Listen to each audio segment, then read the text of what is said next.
지금까지 살아오시면서 인생의 쓴맛이나 또는 깊은 절망감을 경험해 본 적이 있으십니까? 이 땅에서의 삶이 녹록지 않기 때문에 어느 누구 할 것 없이 암흑 것 같은 시절을 최소 한두 번 이상 경험해 봤을 것입니다. 그런 일을 당하고 나면 생각과 가치관이 많이 바뀌게 되는 것이죠. 믿었던 사람으로부터 배신을 당했다거나 또는 갑작스러운 채무가 생겨서 상당한 액수의 돈을 갚아야 한다든지 또는 엄청난 부귀와 명예를 누려보았지만 모든 것이 덫이 없구나 덧없구나 라는 것을 느꼈을 때 어떠한 어려움을 겪었는지에 따라서 그 반응도 제각기 다를 것입니다. 그때의 경험들이 그 당시뿐만 아니라 시간이 흐른 지금도 여전히 힘들고 또 어려운 기억으로 남아있을 수 있습니다. 하지만 그 모든 것이 하나님을 떠나지 않고 더욱 그분을 찾고 의지하게 하는 그런 은혜의 사건이었음을 믿으시기 바랍니다. 오늘 하루도 우리의 모든 슬픔을 기쁨으로 능히 바꾸어 주시는 그 은혜가 가득하시기를 주님의 이름으로 축원합니다. 오늘의 본문을 보시면 다윗의 시 유대 광야에 있을 때라는 그런 표제가 붙어 있습니다. 이 표제는 본 시편이 쓰여질 당시에 다윗이 처한 그 상황과 또 그 시기에 대해서 알려주고 있습니다. 일단 광야에 있다는 것은 집이 아니라는 것인데 그러면 새 시기로 압축시킬 수 있습니다. 양들이 풀을 뜯게 하기 위해서 들판을 누볐을 그런 다윗의 어린 시절, 그 목동 시절이었거나 사울의 시기와 질투로 사선을 넘나들면서 도망자 신세가 되었을 때, 그것이 아니라면 사랑하는 아들 압살롬의 반역으로 위기에 빠졌을 때입니다. 광야는 양들에게 먹일 만한 그런 풀이 없었기 때문에 당연히 목동 시절은 아닐 것입니다. 그러니까 사울 왕과 압살롬 중에 누구를 피했느냐의 얘기가 되는 것이죠. 이 중에서 가장 지지받는 그런 의견은 압살롬으로부터 도망하는 시절입니다. 왜냐하면 본문 마지막 절에서 자신을 지칭하는 듯한 그런 표현으로 왕은 하나님을 즐거워하리니 라고 노래하는데 사울을 피하고 있을 때는 그가 아직 왕이 되기 전이기 때문입니다. 또한 왕궁에서 지리적으로 도망치기 좋았던 곳은 예루살렘에서 가장 가까운 유다 광야였습니다. 사울왕 때에는 최대한 왕에게서 멀어져 있기 때문에 남유다 최남단 지역 10광야를 중심으로 도피했었던 그런 내용들이 성경에 기록되어 있죠. 이 모든 사실을 종합해 보았을 때 자신의 아들인 압살롬을 피하는 상황 중에 이 시편을 지은 것입니다. 아시다시피 압살롬은 다윗이 사랑했던 그런 자녀였습니다. 압살롬의 누이였던 다말을 이복 형제인 암논이 육보이자 압살롬은 그에 대한 복수를 하였습니다. 이스라엘의 각 가정마다 큰 행사 중 하나는 양털을 깎는 날입니다.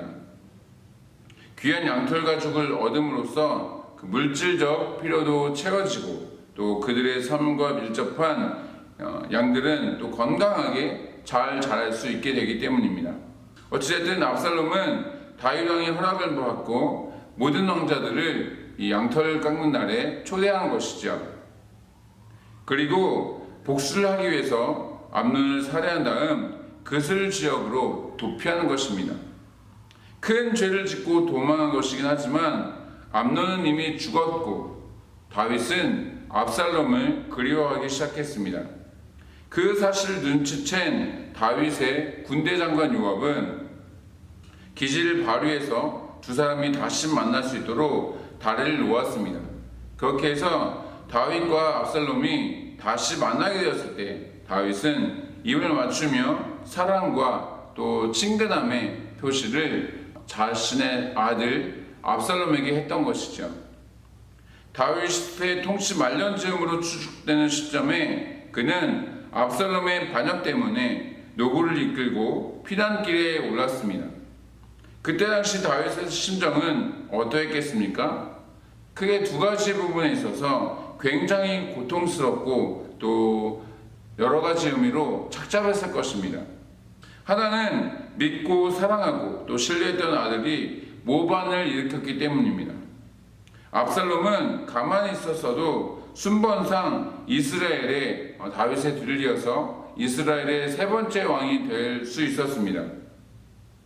그럴 확률이 높았던 인물이었죠. 이복 형제를 죽인 것으로 인해서 자신의 입지가 좀 줄어들었던 그런 생각을 했을지는 몰라도 굳이 역모를 일으킬 필요까지는 없었던 것입니다. 마치 오늘날 유산을 빨리 상속받기 위해서 자녀가 부모를 죽이는 그런 필연적인 그런 행동인 것을 지금 하고 있는 것이죠. 부모된 입장으로서 그 마음은 지옥과 다름없었을 것입니다. 이에 대해서 다윗이 이렇다 할 반응을 하지 않았던 것은 압살롬이 자신의 아들이었던 것 때문이기도 했지만 하나님의 징계 때문이었던 것을, 이 사건이 하나님의 징계 때문에 오게 된 것임을 알았기 때문입니다.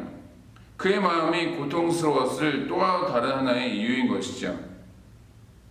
다윗은 자신의 충성스러운 부하였던 용사 유리아의 아내인 그 바세바와 불륜을 행하고 또 임신을 하게 하고 그 사실을 감추기 위해 전장터에 있는 이 우리아를 불러들였지만 그것이 모두 뜻대로 되지 않았습니다. 그러자 어떻게 했습니까? 우리아가 가는 편에 그 손에 우리아를 죽여라 라고 하는 그런 편지를 요압에게 전달하도록 그렇게 시켰습니다. 그래서 군대 장관 요압이 우리아를 죽도록 지시한 것이죠. 오늘날로 치자면 살인교사를 한 것인데 우리나라의 경우 이때 바로 살인죄와 동일하게 처벌을 하게 됩니다. 죄질 자체가 더 나쁘기 때문인 것이죠. 만약 대통령이 그랬다고 한다면 그것이 범죄 사실이 드러나는 순간 탄핵 사유가 될 수도 있습니다.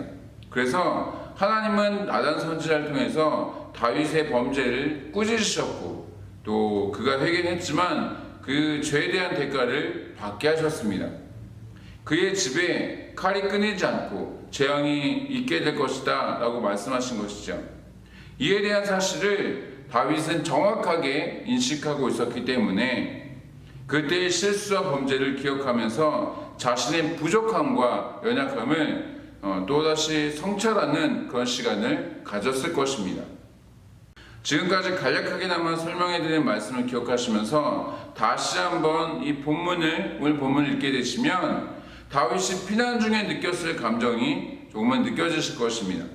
그 부분이 1절부터 잘 드러나고 있는데 간절히 주를 찾되 물이 없어 마르고 황폐한 땅에서 내 영혼이 주를 갈망합니다 라는 이 광야와 본인의 심정을 오버랩하면서 표현하고 있는 것이죠. 특이할 만한 것은 반역을 당해서 지금 광야로 피신한 상태에 있는데 그런 상태에서 지은 노래임에도 불구하고 신세한탄이나 또는 자신의 생명을 보호해 주시도록 어떤 요청하는 그런 간구보다는 하나님을 예배하는 것에 더욱 집중되어 있다는 것입니다. 왜 그렇게 했겠습니까? 시편 3편에서 아들 압살롬에게 쫓김을 당할 때에 이미 한 차례 하나님 앞에 간구했기 때문입니다. 그래서 오늘 본문에서는 하나님께서 자신의 상황을 회복시켜 주실 것을 전제로 하나님을 예배하고 찬양하는 그 결단에 집중되어 있는 것이죠.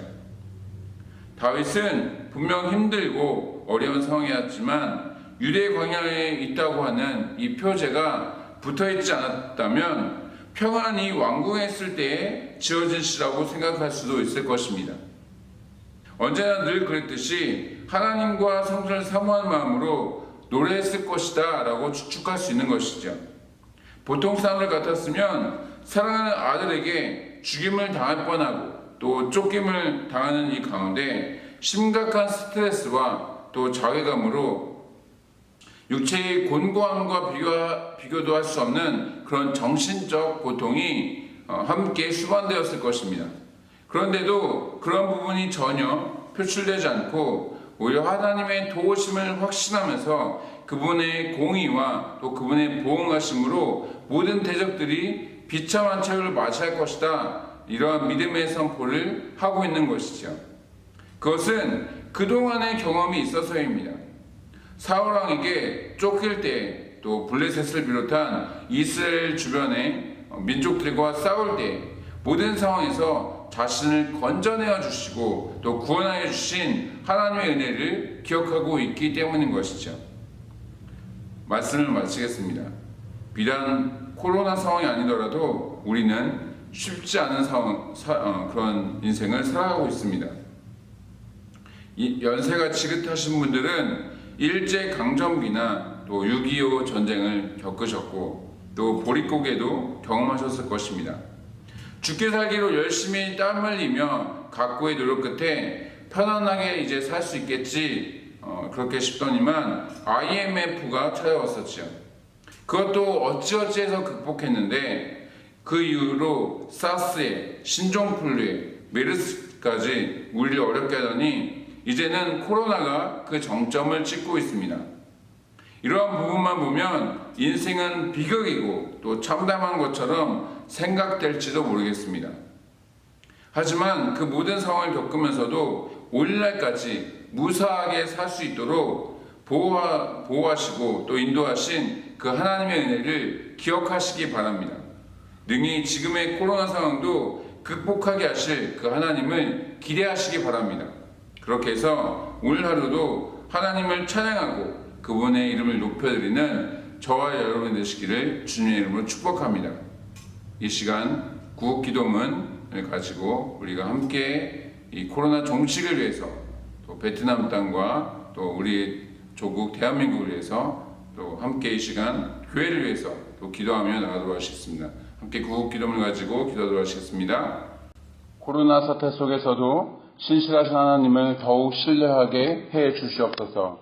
이 모든 상황을 믿음으로 버티고 인내하며 회복을 경험케 해 주시옵소서.